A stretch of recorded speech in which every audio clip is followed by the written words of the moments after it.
8月14日，六甲区里长联会动员大约300位居民伫民地艺术厅头前抗议，强烈反对伫现地的六甲营区设立长青的靶场，至今拢无甲地方沟通。会中市长嘛才下定情书，表示会搁再评估。对此，议员余永迪16号伫总日巡再次向市府请命，要求召开公听会，听出地方心声。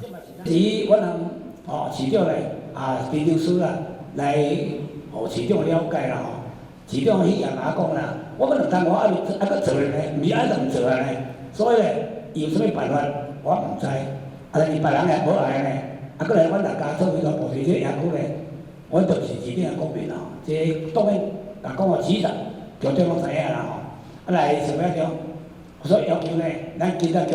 来六甲咧做一个公开的公听会啦。面对六甲居民希望将偏远的营区规划成产业文化馆的心声，对此市长会后伫议会明确表示，目前就是维持长青的靶场，甲新增加产业文化馆建设。那个飞弹营区，那国防部离开之后交给市府，那我们要好好规划。但是因为它有个缺点，就是它的腹地不大，它从门口到里面大概几百公尺，另外就碰到山坡地，所以没有办法，我们也要顾及到水土保持，不能把山坡地铲平了来盖所以山坡地必须保留下来。那在有限的平地，当然我们要有长照，那也有靶场但是我很期待，我知道六甲乡亲的一个诉求，我们要即使要新建这样，还是要保留给六甲乡亲来使用，所以说他们的使用方式就包括设物产馆，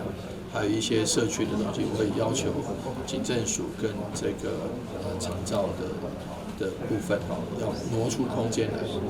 那这点我们是要对地方有这样的承诺。面对靶场议案，警察局长嘛澄清无噪音、无安全顾虑，甚至对当地治安甲地方经济拢有帮助，会持续透过里长甲当地沟通。台南新闻军职张硕维采访报道。